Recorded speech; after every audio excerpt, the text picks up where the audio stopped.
Good morning, good evening, and good night, whatever time of day it might be for you. It is currently night for me, but we're soldiering through. I hadn't planned on doing a book review, but I had missed my window of opportunity for this book right after I finished it, and I knew if I didn't do it right now, it was going to be even longer before I'd get around to it. And we all know my memory is terrible at the best of times. Well, I figured let's hop on it so that I could actually give you guys a halfway decent review. But as always, I'm so grateful for you for sticking with me through my ups and my downs. Today is actually a book that I liked. And even better, I actually have the book with me, which is very rare. I don't usually have the physical copies because I listen to them on audiobook, and that's just how it is. But today's book is Covenant Child by Terri Blackstock. It is something that I read so long ago, I couldn't even tell you. At this point, it's probably been 20 years since I last read this book. To start with, though, I will say it is Christian fiction. If that is something that you're not interested in, this review might not really be the review for you. However, while there are Christian themes and there are actual mentions of God and Bible verses and things like that, they're few and far between, but it's more so an allegory, so I don't feel like it's necessarily preachy, but that just depends on how sensitive you are to a faith-related topic. This one is, if you're familiar with the Bible or anything about that, it is an allegory of God's love as well as the prodigal son story. So I thought it was nice. As I said, it's probably been 20 years since I've read it. And so I was afraid. We all know how I have been disappointed by books that I loved when I was younger and did not love so much when I reread it in my more mature adulthood. I did have some problems with this book, but on the whole, they weren't so problematic that I didn't like it. Three main issues. One, I didn't particularly care for their narration style. There are a number of characters, and the main narrator is a girl named Kara. But the thing is, we start in the past, and it's like she's telling us this whole story, but she continues to have knowledge that she should never have had. It created a disconnect. And I kept wondering, how does she know all of this stuff? The explanation is probably, well, somebody else told it to her. But she had detailed information, in my opinion, that somebody would gloss over when they are relaying the bigger picture. So that was my first issue, is I didn't care for the narrative style. Two, I thought that it was too short, / it went too quick. There was a lot in here that I thought it could have been more effective if we'd had some more exploration, more expansion of what was happening. As it was, I didn't get to know them well enough to jump from point A to point B and be able to buy point A and point B. My other complaint was... Actually, I didn't have a third complaint. My three notes were that it was an allegory, that it was too short, and that I didn't like the narrative style. So, hey, that is a win. That is an absolute win. But I think many of you might pick up on what bothered me with how a lot of time and information was covered without proper development. And because of that, you might feel disconnected from the characters and or the story / situation in certain moments. But as I said, it wasn't terrible. I didn't have those inner voices screaming, oh, this doesn't make sense. Why do I care? I had moments of that, but a lot of times those moments tend to build throughout the novel, and I'm unable to get into the story because I just keep thinking, why does it matter? Why do I care? None of this makes sense to me. So there we go. With that out of the way, let's jump into the story, to the plot. As I said, Kara is one of the main characters.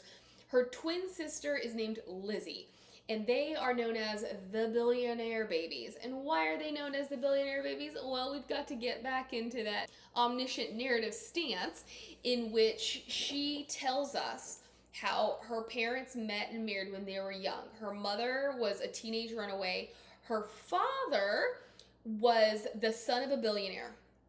And when he found God, he renounced his inheritance and he said, I want no part of this. I just want you to give all of my money to charity. So he meets the mom, they get married, they have Lizzie and Kara. A couple months later, the mother dies in a car crash. When the girls are 3, their dad meets this woman named Amanda Holbrook, and they end up getting married, and they are married for 6 months before he and his parents die in a plane crash because he's a pilot. He is going to fly them to, I think, a cousin's wedding. Something happened with the plane. They all died. Well, wouldn't you know, the dad never took his son out of his will. He completely disregarded his son's wishes. So his son inherited everything. The grandparents died first. The dad, he survived through to the hospital, and then he died. But his will stipulated that Amanda gets everything, and she's supposed to be a steward of this money and take care of his girls. What nobody foresaw was their biological mother's parents, Deke and Eloise Krebs, coming to the funeral essentially and telling Amanda they are suing her for custody of the girls because these two, they're pretty greedy. There's a reason that the girl's mother ran away, and realizing that these girls are coming into a lot of money, they smelled an opportunity. They end up winning the case. They also win $10 million in probate. All of this is also going back to Amanda kind of losing the will to live. One thing that we learned, and really this narrative style was largely problematic in the beginning as we are getting all of this backstory. So you might hear about how we don't need to info dump in the beginning of a novel. That's what was happening. There's a lot of info dump, and I thought it could have been streamlined and integrated better. But we get into Amanda's backstory, and all of this is told via Lizzie. So it would have been one thing if maybe it almost been like a foreword, a prologue, in which Amanda is relaying what happened up until she loses custody of the girls, and then Kara takes over. But Amanda had cancer, and she was now no longer able to bear children. So meeting their dad was opportunistic in that she got a ready-made family, but I thought all of this was kind of hard to swallow if I did have another issue, which I'd sort of forgotten about until this moment. It was very sickly sweet. When you read Christian fiction novels or you watch Hallmark movies, it's that kind of sickly sweet romance where the characters are just too perfect. And it definitely disconnected me from the novel until Amanda lost custody of the girls. And that is when I started to get interested. But Amanda had cancer. She couldn't have kids. She marries their dad. He's like, I've got no money. My dad's got money, but I do not. She says that's totally fine. But this was kind of the rough patch of her life, and she found solace in the Bible. However, now that she is going through this custody thing with the girls, she's talking to the lawyer, and she's like, just do whatever they want. I just want to have these girls. Give them whatever they want. They say no to all of the offers, thinking that they're going to get more than she would ever offer them, which they don't.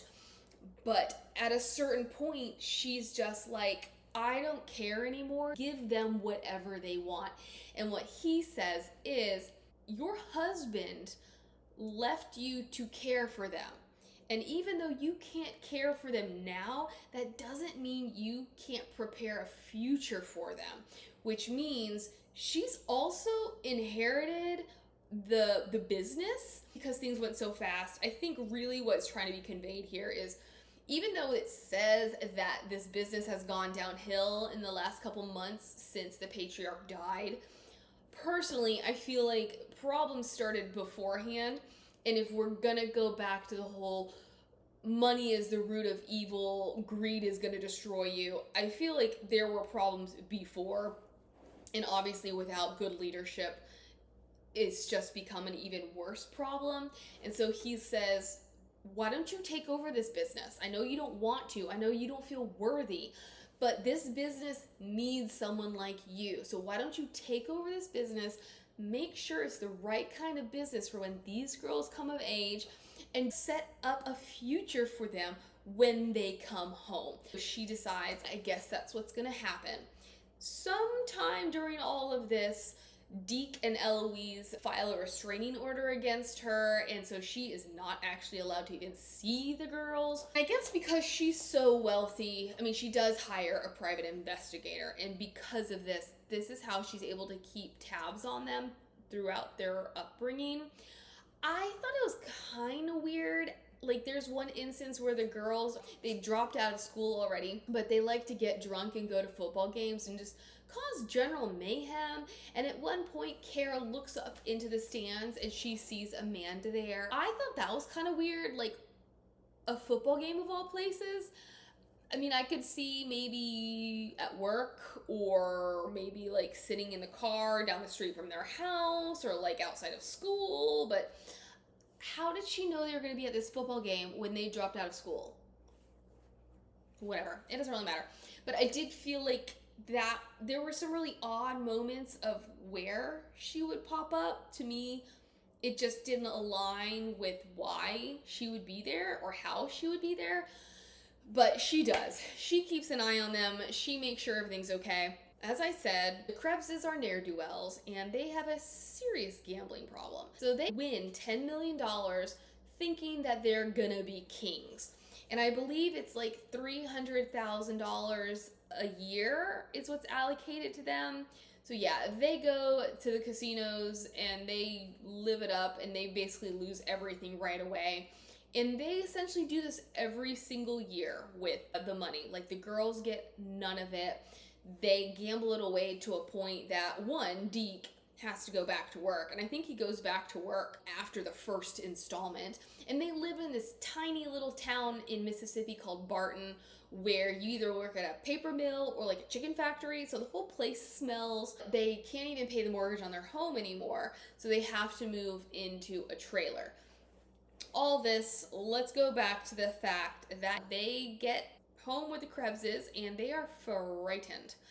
The Krebses, as the girls grow older, poison them against Amanda, painting her as the person who killed their dad and grandparents and then stole all of their money. At some point, the Krebses come up with this idea that, you know what, we're going to get the rest of the money. So when you turn 18, we're going to sue her again. Lizzie is a little bit easier in terms of being sympathetic towards Amanda, whereas Kara does not trust her, and she's embittered. She has hardened her heart, and she absolutely believes everything the Krebses say, even though she admits all they ever do is lie. They've never once told the truth, and they have never once tried to take care of these girls. So for me, because there was that lack of development, that was a struggle for me. I thought that Blackstock did a good job in portraying this anger and bitterness, but because it went so quick, it was telling us rather than showing us. Because if these two characters, who by all intents and purposes, and by Kara's own admission and Lizzie's admission, have never done anything for anybody else, who have only looked out for themselves, and who have never once told these girls the truth. Both girls are fully cognizant of the fact that their grandparents are greedy. Why does Kara stick to their story so steadfastly? I do get it on a very generalized level, just because we've all heard stories like that before, where you want to believe something, it's easier to believe something, therefore you do believe it.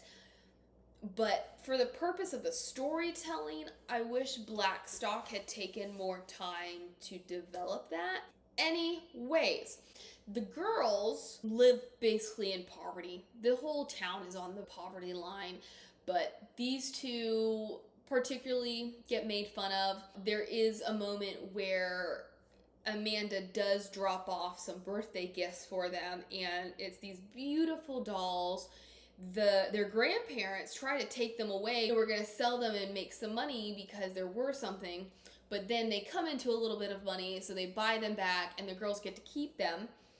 But then one day, one of the dogs gets hold of Lizzie's doll, and this is devastating for them, and this is essentially when they learn to steal. They're about 8 years old, and they go to the Dollar Tree where they had noticed they had gone and ogled doll outfits, and Kara's being like, oh, we can totally get this dress. Like, she's trying to cheer Lizzie up.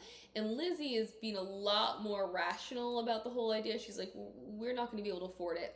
They get there, and Lizzie's like, see, I told you. Only for Kara to be like, well, you know what? We don't have to pay for it. So this is when they first steal, and this sets them on a path. When they are 9, Amanda returns, and she's got some more gifts for them. But this is also when she hands them both her business card, and she says, if you ever need anything, give me a call. Kara throws it away. She doesn't even pay attention. But Lizzie memorizes this phone number. When they are then 13, because they become little thieves, they get caught trying to steal from this guy at the state fair, and they're thrown in jail. The only person that they're able to call is Amanda. She comes and she gets them out of jail. Lizzie is steadfastly defending her towards Kara. I mean, like, look, she's always there when she says she's gonna be there. She always does what she says she'll do. She's never once asked anything from us. You know that Deacon Eloise would never have come to our aid that way. The teachers took her to the hospital, and then the Krebses got angry because they're like, we can't afford that hospital bill. How dare they? These people are not on our side. These people don't love us. They only want us because we're the billionaire babies, and they have come into a windfall with us. Another couple years pass, and Kara winds up pregnant. She goes to have an abortion, but she hemorrhages from the procedure and then also gets an infection. She wakes up in the hospital, and Lizzie had called Amanda because when the hospital people came over and were like, here's your bill, this is what you owe, she's like, I don't know what to do. I don't have that kind of money. She calls Amanda. Amanda squares it all away. But Lizzie, it's almost that anger that comes with knowing somebody else is right and not liking the fact that you're wrong. She gets so upset with Amanda. She also gets really angry at Lizzie. She actually hates everybody in the whole entire world, but she continues to swear off Amanda, and Lizzie cannot talk any sense into her. Fast forward to their 18th birthday. They had been working at this truck stop, so they dropped out of school and they were about 15. They have these big dreams about a trucker coming in Pretty Woman style and sweeping them off their feet and rescuing them and helping them sue Amanda Holbrook for everything that she's worth because they deserve it. But instead, Amanda's the one that shows up. She comes in her limo and she's like, it is now time. You girls are 18. You have a choice. You can make a decision. They get in the limo with her and she presents them with gifts. So she gives them family heirlooms. I forget what Lizzie got, but Kara got a pearl necklace that had once belonged to her grandmother. Amanda also is like, look, we need to do this before your grandparents come home, because once they come home, there's no way they're not going to hear about the fact that I was in town. Here's a cell phone. It has my number programmed into it. Go chat, pack, do whatever you need to do. Give me a call. Let me know what you decide. Lizzie, all for it. She is good to go. She realizes Barton is not going to get her where she needs to be, and she wants more for herself. She realizes there's something better out there, and that Amanda is not what Eloise and Deke have portrayed her to be. Kara, on the other hand, continues to turn a blind eye to this, and she just refuses to have anything to do with Amanda. Lizzie ends up going with Amanda. Kara ends up staying. She goes back to the truck stop, and this is where she meets this guy named Rudy. Rudy's the most handsome guy she's ever seen. He works at the casino, so he looks really great in his tuxedo, and they start dating. She does tell Lizzie about him, and obviously Lizzie is very wary of his motives. We don't know. I mean, he does seem like a pretty shady character, and honestly, the fact that Kara has really bad taste in men, really bad judgment, you know something's gonna happen with this guy. That he's not gonna be the guy. He's definitely not who she thinks he's going to be. Lizzie tries to talk sense into her and just be like, are you sure about this?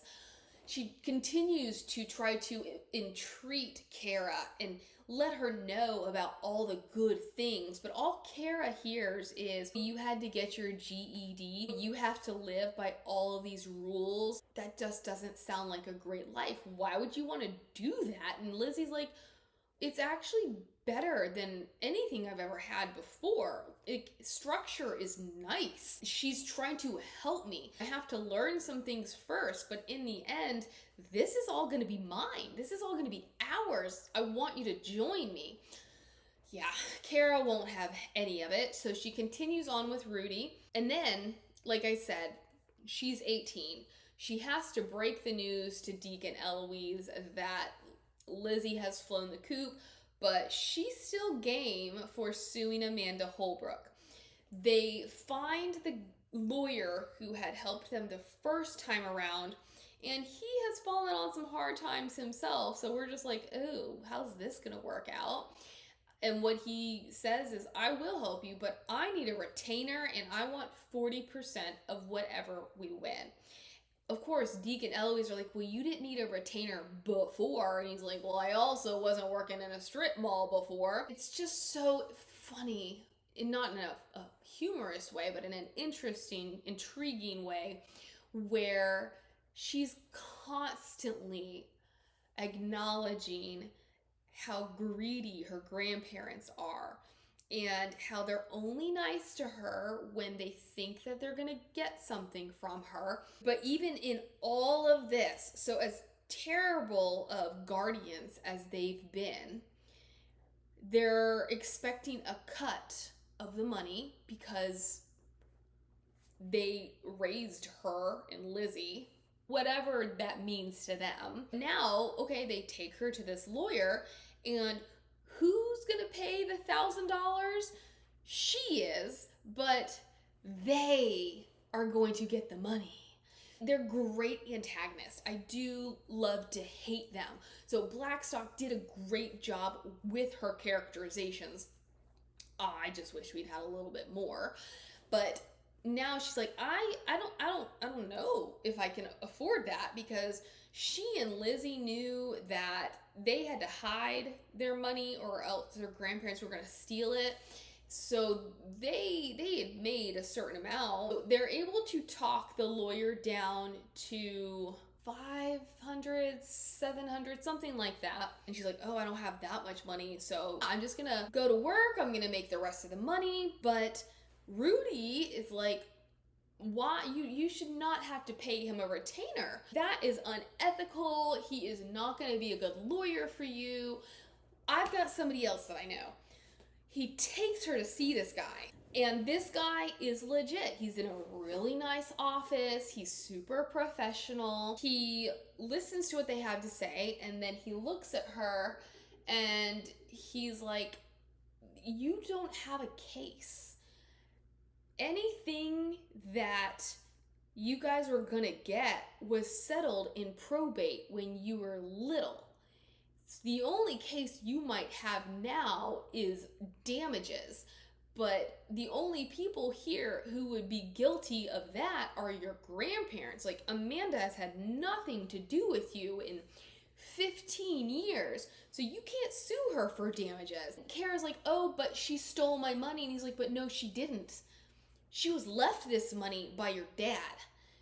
She paid over the money that the court said that she needed to pay over, but she didn't steal anything from you. This is not what she wants to hear. She says something to the effect of, well, that's not what I was led to believe. And he's like, but the thing is, all I agreed to do was listen to what you had to say. I never agreed to actually be able to do what you wanted. And from my research, what you want is not something that can be done. Obviously, neither one of them want to hear that. But she learns that he knows Rudy because he represented Rudy when Rudy got sent to jail for murder. I mean, we knew the other shoe was going to drop at some point, right? So I don't know how much of this to believe from Rudy. I think he definitely painted himself in a more favorable light than he should have. But he killed a woman. It was like a hit and run, and he blamed it on her. And he's like, I never would have hit her if she hadn't run out into the street.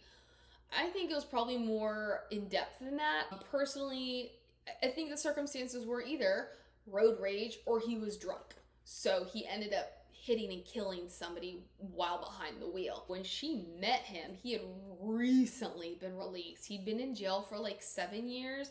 I think he was supposed to be there for 10 and he got out after 7. So he's still on probation. But now we're seeing, okay, this is what we were expecting. There's something not so perfect about him. For me, this was a miss with him and his characterization because we could have used more. This is when I would have naturally expected to continue to see more of his true character. But what we got was they go to another lawyer. And this guy is very similar to the first lawyer, but he's like, okay, so I'm not as confident that we can get as much as the first lawyer, but I'm not so sure that we don't have a case like the second lawyer. Again, it's not a done deal. Kara goes outside while Rudy talks to him. Rudy comes outside and is like, we're good to go. This guy's going to represent you. Unfortunately, we do have to pay him a retainer. And this is when she says, but I thought you said that we shouldn't have to pay a retainer. And he gives her some mumbo jumbo. But we have that, and then he gets all romantic towards her, treating her super well.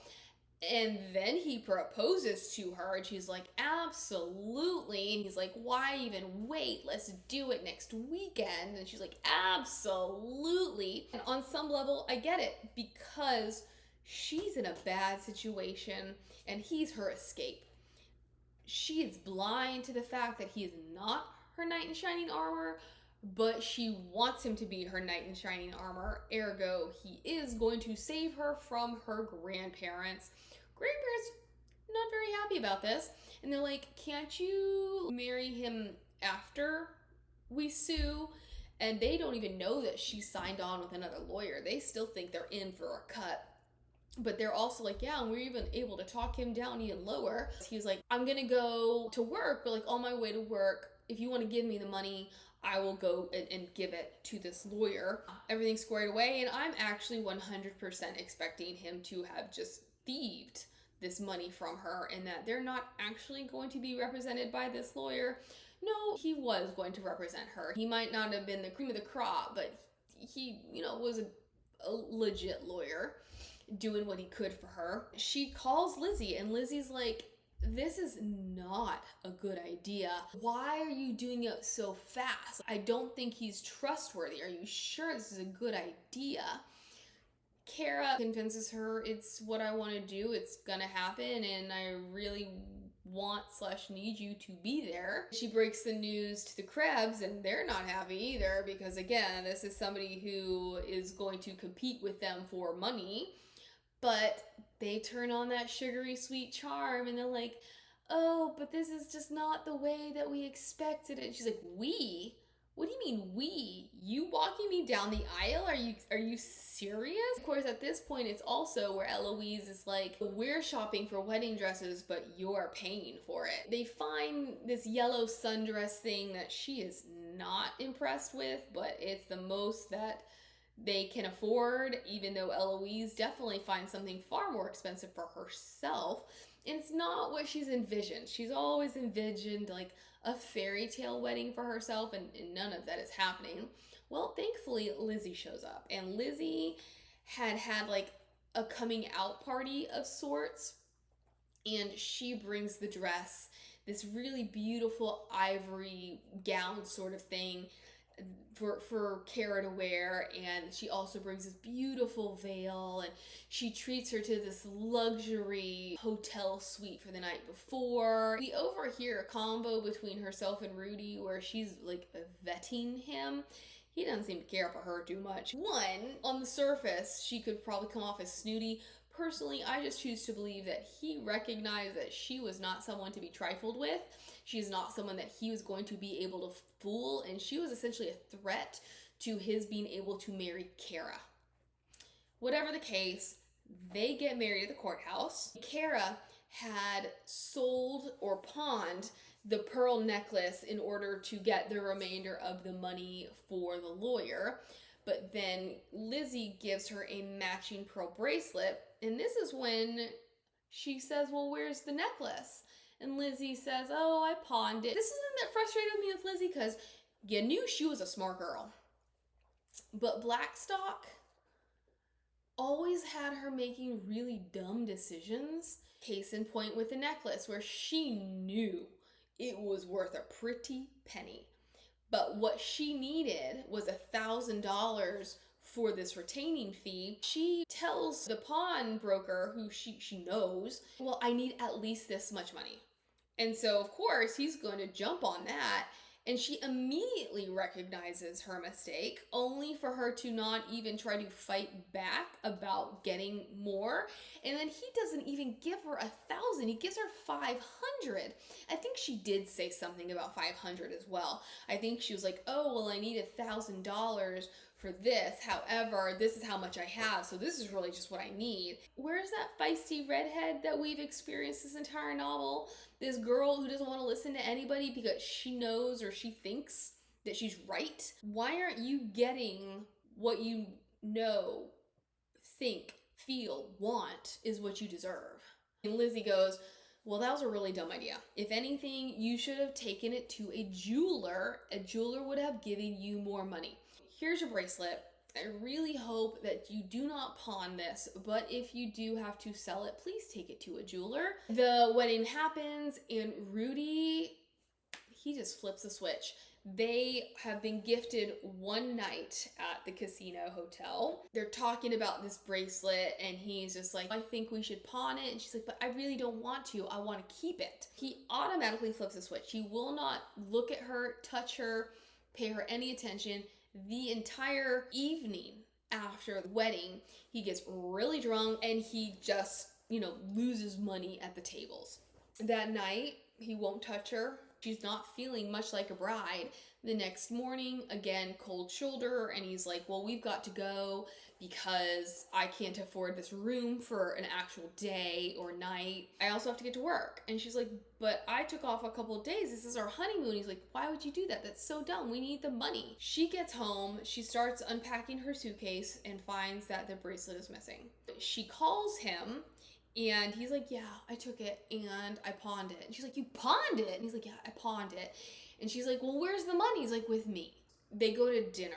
He's like, I still have all the money less what I'm using to pay for dinner. Which again, it just goes back to her whole entire life where other people are using her money to treat her.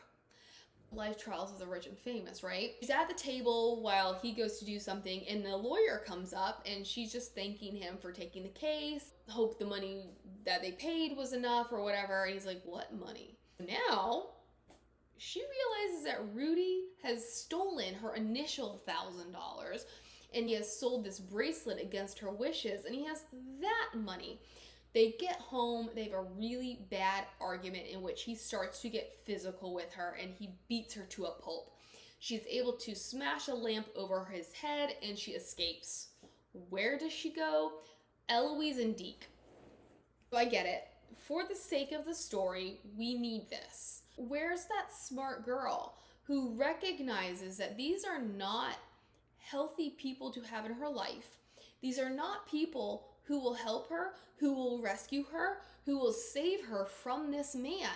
These are people who will turn her right over. I wish we'd had some moment where desperation, I guess, this really was her only option. But I kind of would have liked to have seen her try other options first. Not that she had any. She didn't have any friends. Her old boyfriend was in jail. She wasn't about to call Lizzie because she didn't want to have anything to do with Amanda. But I would have liked to have seen her do something then run straight to their house. Because it was counterintuitive, counterproductive, in my opinion. She gets there, they're like, what's wrong with you? Did he beat you up? Blah, blah, blah, blah, blah. He comes, he finds her, he drags her back to his house. And I'm just like they just handed you right over. I'm sure this has some kind of a biblical connotation, but for the sake of storytelling, I wish we'd had a little something else in there to show that she at least tried to do something else, even though in the end, just like the allegory that Blackstone is trying to mirror, she's gonna have to be handed back over. He takes her and he locks her in the closet, which is mirroring something that Deke used to do when they were little, and he would just throw them in a closet as punishment. So she's thrown in this closet. She knows she's in rough shape. This is not good. I need to get out of here. As she earlier had been running to Deke and Eloise's, she knew that the best course of action would have been to call Amanda, but she didn't have this cell phone with her. What's gonna happen to her now? She sees a window and she's like, oh my gosh, he never would have locked me in here had he known there was a window. And this had been his grandmother's house. His grandmother had left it to him when she died. So she's just assuming that he simply hasn't explored this house. And the window's kind of high up and it's not the biggest window. But what she also finds in the closet is the phone and the phone charger in the pocket of one of her coats. Honestly, I kind of missed that part because everything really just went so fast. So it was probably just something that she'd been wearing, and then when she moved in, she hung her stuff up and hadn't even thought about it. I don't know. Wouldn't you know it? The phone was dead. She manages to get out of the closet and she runs to the truck stop, where she plugs the phone in and she calls Lizzie and she says, you need to help me, you need to get me out of here.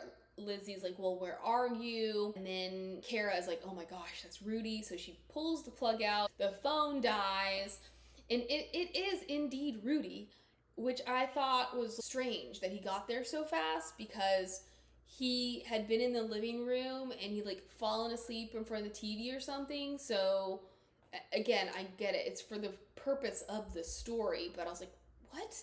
And then he was like kind of a non-threat because he just kind of drove by, and I do not know where she hid, but it seems that he would have seen her out front grabbing that charger out of the wall and hiding, but I guess he didn't. He doesn't even park and go inside. Why would he think she would just be outside, which she was, but why would he think she'd be outside? She goes inside. One of her co-workers is there and she goes, hey, look, I need some money. He's like, I don't have any money, because she wants to buy a train ticket. I will sell you my cell phone. It's an iPhone. It's worth at least $100. And he's like, you want me to take money out of the register. How are you going to explain this to our boss? I'm not going to give you 100 because I don't want to have to answer to that in the morning, but I will give you 40. This is Judas accepting 40 pieces of silver to hand Jesus over. At least I think that's what this is supposed to represent. She's like, sure, fine, whatever. Here's the phone. I'm out of here. She goes to the train station and she says, I need the first ticket out of here. I need to get as far away from here as possible. She's on this train and she's kind of going in and out of consciousness. She knows she's in dire straits and she knows she's dying. So she is drifting off. She's unconscious, which again, she's very lucid for somebody who's dying and is unconscious. It's like she has an out-of-body experience. She has all these nightmares. Then when you know it, Amanda's there. Amanda and Lizzie have found her. What she had done was she sells the phone to her coworker and she tells him, call the police and tell them that Rudy beat me up. And then use this phone to call my sister. It's under the name Amanda. Well, what is he supposed to tell her sister? She tells him that she's going to buy a train ticket. So are they supposed to deduce, let's go to the train station and ask anybody if they've seen someone who looked like this girl and like where her train ticket is taking her? When she does buy the train ticket, the concerned teller is like, can I do anything for you? And she thinks back to her coworker who may or may not do what she's asked him to do. He seemed sketch enough when he was giving her a really bad bargain for that phone. She's like, no, just, if somebody comes looking for me, please don't tell them I was here. Girl, you are not covering your bases. Goes to the hospital, they patch her up. She ends up going to live with Amanda and realizing she was absolutely wrong about everything. Rudy gets arrested because he violated his parole. And we have an epilogue. Yeah, we did not need an epilogue. Personally, this epilogue was that biblical tie-in as to the good things that come to you, the redemption that you can experience after accepting Christ. But it went back to that really sickly sweet storytelling information overload that weakened the storytelling a bit. It's a number of years later. Both girls are married. Both girls have kids. They're watching Amanda play with their kids. She had transported their childhood playhouse to the mansion when she had moved into the mansion, where there was a whole thing about that and about the staff and stuff. And I was just like, whoa. This is the stuff that I really hate from Lifetime movies. But Amanda, whose father... So when Amanda lost custody, she was allowed to say goodbye to the girls, and her dad had said, why don't you leave the country with them? At first, she's like, no. And he was like, yeah, I absolutely will. And I felt like this was... I get desperation, but very out of character for her. While her dad distracts the marshal because he's like, I don't trust you to be alone with these girls. So while the dad distracts the marshal, she gets in the car and she spirits them away to, and this is something I don't understand, she spirits them away to like a small airfield because they both are saying, nobody's going to expect me to go here. Well, yeah, a whole herd of cops shows up like 5 minutes later. How? But she's in jail. Her dad comes with the lawyer and they're getting her out, but then her dad dies of a heart attack. So she's had a heart attack and she ends up dying. What? I get it. She's gonna die at some point, but what? I guess it's this idea that she went through her trials, her tribulations. She waited for the promises and now she can die happy. Like she could die fulfilled. It's not pleasant how it happened. It's how things worked out, but she in the end got what she waited for and kind of what she was promised.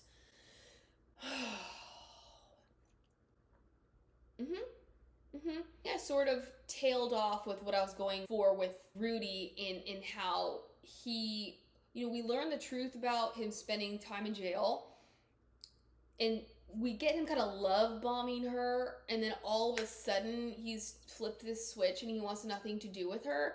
And I get it. He married her for her money, even though she didn't have money yet. But he was so hot and cold, I could not figure out why. Because we had no characterization for him. We knew he was a snake somehow, we just didn't know how. And then we get a little taste of him, only for we're gonna forget that we just learned about his nefarious past until they get married and all of a sudden he's a heinous person. Why? He couldn't even love bomb her on their wedding night? It couldn't be the next day he wakes up? It couldn't have been a week later? It was just a lack of development. And then we get to that end, and it was nice to see Kara in particular redeemed, but I didn't need this entire epilogue. I really didn't need the prologue. I thought we could have integrated both sets of information in a more organic way. But I liked the book. I liked the emotion it brought out in me. And I liked the allegory. I like being taught a lesson without feeling like it's being shoved in my face. I liked seeing that the girls had these differing perspectives and the why and the how they got there. So, there we go. Let me know what you think. Bye.